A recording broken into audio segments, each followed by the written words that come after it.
Hi guys, Destiny here.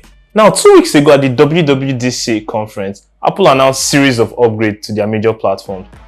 There was the debut about the iOS 14, the iPadOS 14, the macOS Big Sur, the watchOS 7 and also the tvOS. Well, I've been using the iOS 14 on my phone for roughly about 2 weeks, Developers Edition.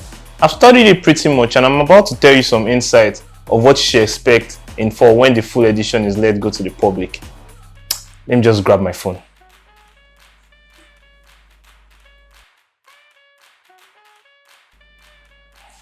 Thanks. Let's get into it.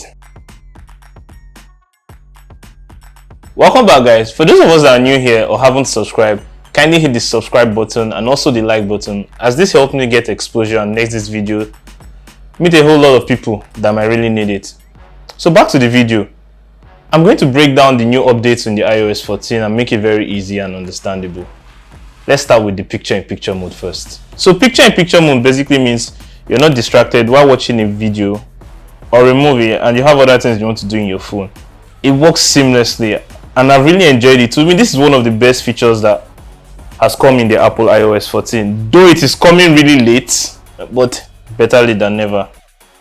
Now the app library.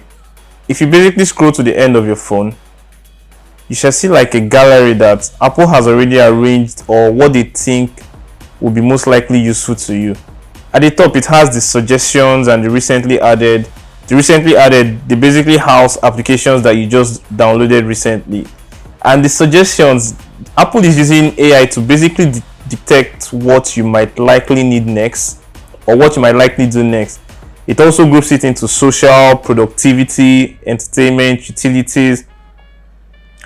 This feature is really nice, but then again, I don't know why it's at the very end of the screen. Because if you have up to like 5 home screens, then you have to swipe to the very end to get it. But this can also be fixed using the widgets. So when it comes to widgets, if you press down on your home screen, you see a plus icon at the top left. Once you tap on that icon, it brings you this whole gallery of widgets that you can add and make your life basically better. You can add this widget in stacks or simply just add a simple widget. So when you click on the widget, you hold it down and swipe over to your home screen and you can basically see how all the apps adjust with it, enabling you to place it anywhere you want. Though Apple have not allowed us to place this widget directly anywhere we want due to the fact that the icons, they move systematically as the widget can't be placed in the middle. Still, like I said, better late than never. Now, if you have a whole series of widgets and you like to add all of them together, it's pretty much easy with the new update. It's something Apple is calling Smart Stack. You can drop the Smart Stack onto your home screen and it is like a gallery of total widgets joined together whereby you can just flip to find what you need. Now, the Smart Stack is also powered by AI and it also suggests what you might most likely need based on the time of the day, from the weather to the channel to pictures, or even remind you to send a WhatsApp message. That's how smart Apple's widgets are turning out to be. I really like the curves on the widget. It makes it really classy. I like how Apple has decided to make use of their spacing. You know, they're not just giving us a widget, they're giving us a widget with class. Now, I'm not saying that this couldn't have come earlier, but then again, it is amazing.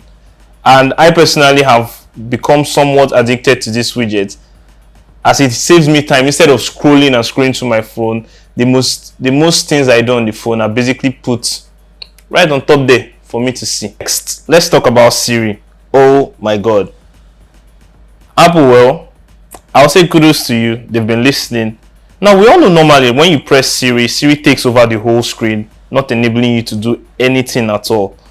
Well, right now, Apple, they've created this little nice animation limiting Siri to the bottom of the screen. Though you can't really do much when Siri is there, but if you have like a notification, you'll definitely see this is also going to reduce your user journey. Though Siri still has its normal glitch due to network compatibility and all, but then again, I like the new animation, and the search has been extended to also include search from web. Yeah, more in-depth search, which is very good. To access Siri, it has pretty much been the same. The long press of the home button, like you see, the animation just pops up there. Brilliant. I also noticed there were some new applications added with the iOS 14, like the Translate app. What this Translate app does, it helps you translate from English to any language, or basically any language to any language, and you have the option of downloading these languages for offline use, so you don't have to necessarily be connected to the internet for you to be able to use this. And this will help you foster communications with friends that speak other languages, or basically if you're taking a course in another language and you need a quick translation, the new Translate app is your sure bet that comes with the iOS 14. In the iMessages, Apple now have enabled groups to have pictures, and you can also reply messages in line when you're sending your messages on iMessage. This is amazing. Like WhatsApp, this feature has been long missing, and it's a major upgrade to the iOS 14. Now, when you're in group messages on your iOS, the most recent person that sends a message is automatically bumped up to the top. The emoji is enlarged, and this goes a long way. I also like the fact that you can now finally search for emojis. You don't have to be confused or guessing which emojis you have to search for. Just go to your keyboard, type the emoji, and basically search. You can search for a prayer emoji or a gym emoji, and it basically gets you all you need right there, so you don't have to be guessing which emojis does what. iOS, they've handled that for you. Now, this aspect is basically for those that use the Apple Watch or are fitness enthusiasts. We'll remember the activity app that helps you track your movements, your workouts. Well, Apple, they changed it to fitness, and they included different other types of activities, including cool downs and warm-ups, so you're able to properly track the amount of calories you burn.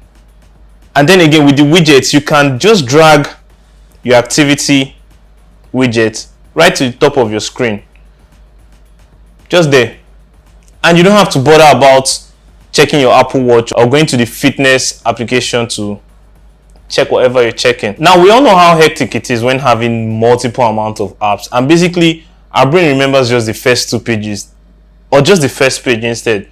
Now, you don't have to necessarily delete these apps because you might need to use them again. iOS 14 has given us a way to hide these apps right from the home screen. So what you do is you press down a blank space on your home screen, and you see these little dots pop up under it. You tap the dots, and it shows you all your home screen right there. Now you have the option to select which home screens you want visible and the ones you don't want visible. Now, do not be scared thinking that this is probably gone, as no, you can just, as well as you've hidden it, unhide it also. The same process. Press down your home screen, tap the buttons below, and enable the screens you want visible. Click on done, and that's just it. So since this is just the developer's version, I've noticed some lag when using other applications. Like sometimes you might want to use your WhatsApp, it might slow down a little bit. I'm guessing this is because these app designers, they've not recently upgraded all their apps to suit the final product when it will be released. So that's it for today, guys. Before I go, let me quickly return this. So for everything you need going on in the tech ecosystem, I'm your guy, and I'll catch you next time.